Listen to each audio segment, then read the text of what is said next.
Navy SEAL laughed at her credentials. She walked into briefing wearing her commander insignia. The room laughed before she spoke, not loudly, not cruelly, just enough to tell her she didn't belong. They thought they knew who she was by the paper in her hand.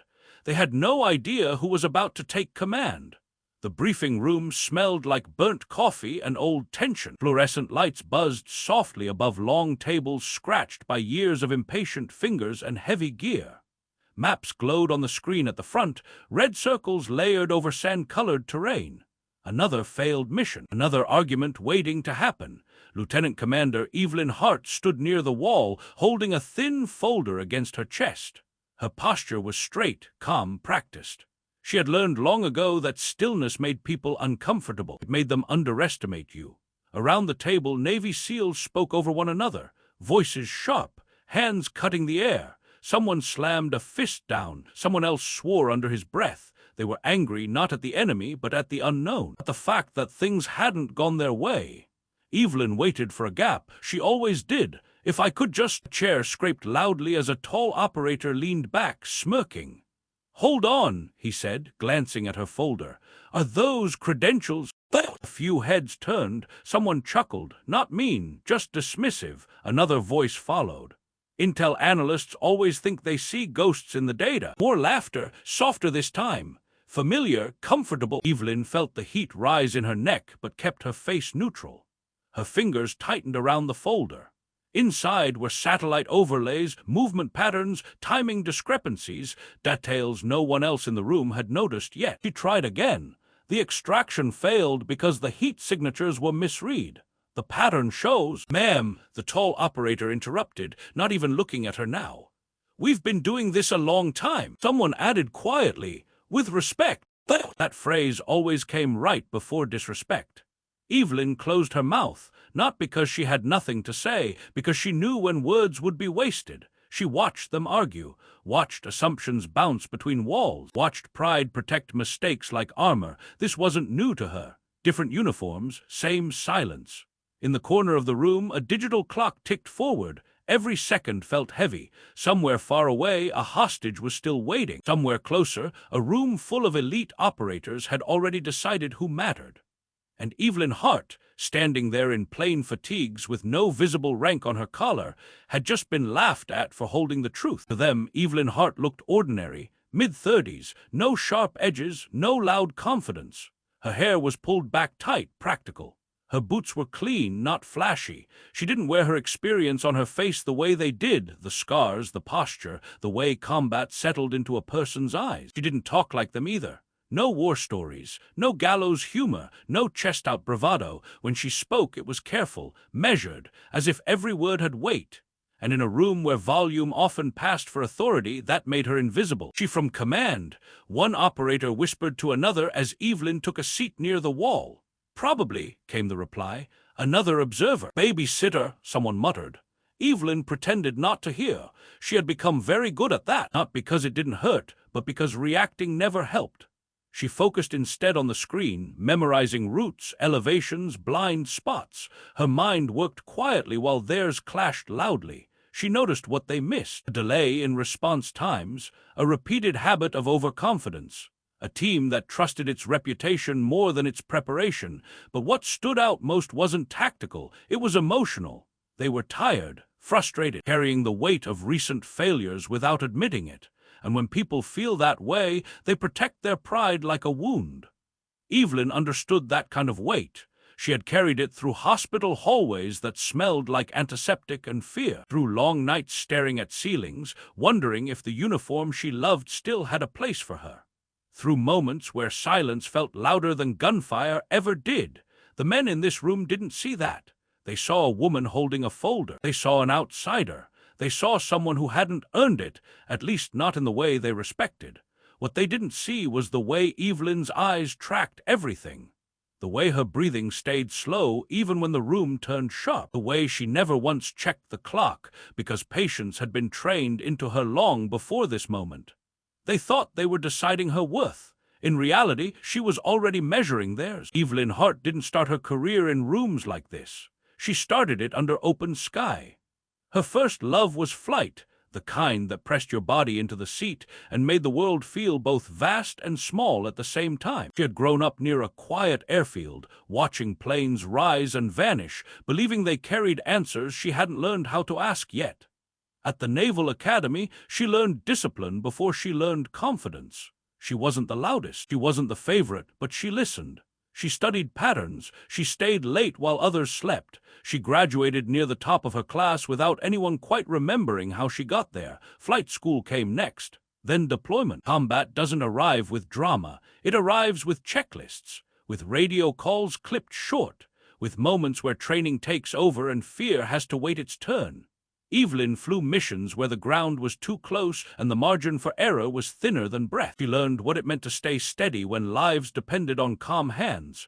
She learned that heroism often looked like patience. Then one day, during a routine training exercise, something went wrong. Metal screamed, gravity won. The landing wasn't catastrophic, but it was enough. Enough to shatter a future she had built carefully, piece by piece, enough to ground her permanently. The doctors spoke gently, the words were kind, the meaning was final. She could have left then. Many did. Instead, Evelyn chose to stay. She sat in classrooms with younger officers and started over. She learned intelligence, strategy, systems. She learned how wars moved without planes, how decisions made in quiet rooms shaped outcomes in loud places. She deployed again, not as a pilot, but embedded, closer to the ground, closer to consequence. She didn't chase recognition, she chased understanding. And when she earned respect, it came slowly. Earned through consistency, through showing up when it mattered, through staying calm when others lost theirs. By the time Evelyn Hart walked into that briefing room, she wasn't trying to prove anything. She was there to prevent another mistake, whether they listened or not. 4 days passed like this. 4 days of briefings where Evelyn spoke softly and was ignored. 4 days of debriefs where her notes stayed unread. 4 days of watching patterns repeat while no one questioned them. She suggested a route change once. It was brushed off. She flagged a timing gap. Someone joked about overthinking. She pointed out a communications overlap that could turn deadly. A senior chief laughed and said, "We've been doing this longer than you've been breathing, ma'am." The next mission nearly proved her right. A missed call, a delayed signal. 2 operators pinned down longer than planned. They made it back, barely. Adrenaline covered what analysis should have exposed. Evelyn sat alone in the mess that night, staring at her tablet while voices drifted from the next table. "How long you think she lasts?" someone asked. "Week," another replied. "She'll request a transfer, they always do." Laughter followed, familiar now, predictable. Evelyn didn't move, didn't look up. Her face stayed calm, but something settled inside her, not anger, but clarity. She stopped offering suggestions after that, not because she had given up, because she was done wasting timing on moments that weren't ready. On the 5th morning, she arrived early, earlier than usual. She stood in the empty briefing room, hands resting lightly on the table. The screen was dark, chairs silent. For a brief moment, it felt like standing on a runway before dawn, quiet before everything changed. She adjusted her uniform.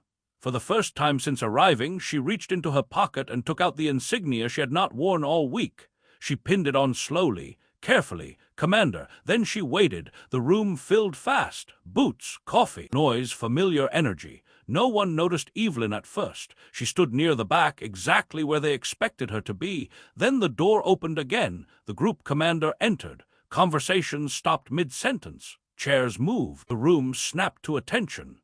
"At ease," he said calmly. He didn't waste time. "You've all been wondering why your new commander hasn't taken charge yet." Pause. Some confused glances. A few frowns. Evelyn felt the weight shift before anyone spoke. The commander turned, looked directly at her. "Commander Hart," he said. The room went silent in a way laughter never could. Evelyn stepped forward. Each step echoed, measured, unrushed. She felt every eye track her, not with humor now, but disbelief. She reached the front and stopped, stood tall. The commander spoke again, listed her record, her service, her deployments, her experience, not embellished, just facts. Each sentence landed like a quiet correction. Then he left. The door closed. Evelyn turned to face them. No smile, no triumph, just calm. "Good morning," she said. For the first time since she arrived, no one laughed, and for the first time they listened. Evelyn didn't raise her voice. She didn't need to. The screen behind her lit up with satellite imagery, clean and unforgiving. She stood slightly to the side, letting the evidence speak before she did. Her hands moved with purpose, not performance. "For the past 8 weeks," she said evenly, "this team has missed 4 high-value opportunities. No accusation, just fact." She zoomed in on a compound from the last operation. Red lines showed the approach route. Blue markers showed enemy movements they had assumed were random. "They weren't," Evelyn continued. "They were watching you. A few operators shifted in their seat. You approached from the same direction 3 times, same timing, same formation. You didn't think you were predictable because no one challenged the plan." Silence pressed in. She changed the slide. Audio waveforms appeared, communication logs, timestamps. "Here," she said, pointing, "this delay, 7 seconds. 7 seconds didn't sound like much. In combat, it was a lifetime. 7 seconds is why Operator Hayes was exposed longer than planned," she said quietly. "Not enemy fire, not bad luck." Someone swallowed hard. She didn't look at Hayes. She didn't need to. "This isn't about skill," Evelyn went on. "You're some of the best operators in the world. This is about arrogance hiding in routine." That word landed heavy. She let the silence breathe. No rush, no pressure, just truth. "For 4 days," she said, finally looking up, "I tried to offer corrections without rank. You didn't listen. That's on you." She paused. "But what happens next," she added, "is on me." No anger, no pride, just responsibility. No one spoke.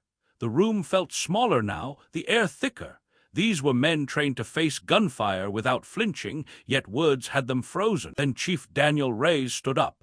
Slowly. He was one of the oldest in the room, a man whose body told stories before his mouth ever did, 20 years in the teams. Respect came naturally to him. He faced Evelyn and came to attention. "Commander," he said, voice steady but low. "I was wrong." That was it. No excuses, no explanations. The sound of his boots locking together echoed louder than any apology. Evelyn nodded once. Acknowledgement, not reward. One by one, others followed. Not all at once. Hesitant, human, Lieutenant Mark Calloway stayed seated the longest, the man who had laughed first, the one who had questioned her credentials. His jaw was tight, pride wrestling with truth. Finally, he stood. "Commander," he said, his voice cracked just slightly. "I didn't give you a fair chance." Evelyn held his gaze, not cold, not warm. "Sit down," she said gently. "We don't need apologies, we need better outcomes." Something shifted then, not into comfort, but alignment. For the first time, they weren't just a group of elite individuals. They were a team listening to its leader. 2 days later, the call came in. A CIA operative held in Yemen. Deep inside hostile territory, fortified compound, multiple armed guards, no clear entry point, no margin for error. Other units had reviewed it. All had declined. SEAL Team 7 was last on the list. The briefing room felt different this time. Quieter, focused. Calloway leaned forward. "I don't see a way in without casualties." No shame in his voice, just honesty. Evelyn studied the imagery, zoomed out, zoomed in, then she stopped. "There," she said, "an underground water system, old, overlooked, feeding the compound from the hills." Reyes nodded slowly. "That's tight." "It's risky," Evelyn agreed, "but it's quiet, and it avoids open ground." No one laughed. They planned through the night, adjusted roles, rewrote assumptions. When doubts came, Evelyn didn't dismiss them. She addressed them. When fear surfaced, she didn't mock it. She acknowledged it. Leadership wasn't about knowing everything. It was about seeing clearly when others couldn't. The night of the mission was heavy with stillness. No music, no bravado, just quiet preparation. Evelyn stood outside the operations room, listening to the hum of equipment, the murmur of final checks. She watched faces she now knew not as skeptics but as people. Some had families. Some had scars they never spoke about. She thought of all the moments that had led here, all the times she had been overlooked, all the silence she had carried without complaint. This wasn't about proving them wrong anymore. It was about bringing everyone home. As the team moved out, Calloway paused beside her. "We'll execute exactly as planned," he said. Evelyn nodded. "You'll adapt when it is." He smiled faintly. Not arrogance, trust. The mission unfolded slowly, too slowly. Radio silence stretched longer than expected. Evelyn stood over the feed, heart steady but tight. Every second mattered, then movement, a signal flare, a shift in pattern. "They've changed guard rotations," someone said. Evelyn leaned in. "Just timing. Now." They did. Moments later, the confirmation came. Hostage secured. No casualties. The room exhaled as one. Evelyn closed her eyes briefly, just for a second. Not relief, gratitude. Because leadership wasn't about being right. It was about being trusted when it mattered most. The room didn't erupt when the confirmation came in. There were no cheers, no high fives, no release of tension in loud ways, just quiet. Operators leaned back in their chairs slowly, hands rubbing tired faces, shoulders dropping for the first time in hours. Someone exhaled a breath they hadn't realized they were holding. Someone else closed their eyes and stayed that way a little longer than necessary. Evelyn stood at the center console, still watching the screen even though the feed had gone dark. Her reflection stared back at her, steady, composed, unchanged. Inside, something loosened, not pride, not relief, something closer to peace. Reyes broke the silence first. "Clean execution," he said simply. Others nodded. Calloway didn't speak at all. He just looked at her, something unreadable in his eyes. Not awe, not apology, respect. The kind that isn't given easily, the kind that stays. Evelyn turned to face them. "We review in 30, she said. "Then we rest." No speech, no victory lap. Leadership didn't need punctuation. As the room emptied, she remained behind. She always did, habit from another life. She gathered notes, shut down screens, restored order, quiet work after loud stakes. She thought about the hostage, somewhere being debriefed, alive because a team chose to listen. She thought about the near misses that hadn't happened this time, the names that wouldn't be added to memorial walls. And she thought about the first day she'd walked into this building carrying a folder and silence. Nothing about her had changed since then, only what they were willing to see. The shift didn't happen overnight. It never does. But it happened in small, unmistakable ways. Chairs pulled out for her without comment. Questions asked, not challenged. Plans reviewed with genuine curiosity instead of defense. When Evelyn spoke now, no one interrupted. Not because she demanded it, because she earned it. During training exercises, she watched them adapt faster, adjust routes, question assumptions. Pride loosened its grip just enough to let learning in. Calloway approached her one afternoon after a long simulation. He hesitated, a rare thing for him. "I didn't know how to listen," he said finally. Evelyn didn't soften. She didn't harden. "You do now," she replied. That was enough. She noticed something else, too. Younger operators watched her closely, not with skepticism, with possibility. She didn't acknowledge it outwardly, but she felt the weight of it. Representation wasn't about being seen. It was about what became visible once you were. Late one evening, Evelyn sat alone in the briefing room, lights dimmed. She removed her commander insignia and placed it on the table, looked at it for a long time. Rank was responsibility, and responsibility was lonely, but it was no longer silent. A week later, a sealed envelope waited on her desk, handwritten name, careful letters. Inside was a note from the CIA operative. It wasn't long. It didn't talk about tactics or bravery. It talked about a voice heard over the radio, calm, steady, when panic had started to close in. About knowing someone was thinking clearly when everything felt lost. It ended with a single line.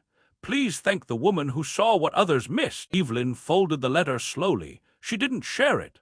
Some things were meant to be carried quietly. She thought of all the times she had been unseen, all the moments she had chosen patience over noise, all the women and men who had walked into rooms where they were decided before they spoke. She pinned the letter into a drawer. Then she stood, squared her shoulders, and went back to work. Months later, a new officer stood at the edge of the same briefing room, young, nervous, holding a tablet too tightly. Evelyn noticed immediately. The room buzzed as usual, confident voices, inside jokes, comfort built on experience. The officer waited for a pause that didn't come. Evelyn raised her hand. The room quieted instantly. "Yes," she said, looking directly at the officer. The young woman swallowed, then spoke. Evelyn listened, and in that moment the room learned something else. Leadership wasn't just command, it was memory. Years from now, someone would tell this story wrong. They would say the room laughed loudly, that Evelyn snapped back, that the moment was dramatic and sharp. It was quiet. It was a woman walking into a room carrying truth, patience, and a rank no one expected. It was a lesson learned slowly, that strength doesn't announce itself, and authority doesn't need permission. Evelyn Hart never asked them to believe in her. She simply showed them who she was and walked forward anyway. Some people enter rooms to be heard. Others enter knowing they already are, even when no one listens yet. If this story moved you, subscribe, like, and press the bell icon. You're not invisible, you're just early.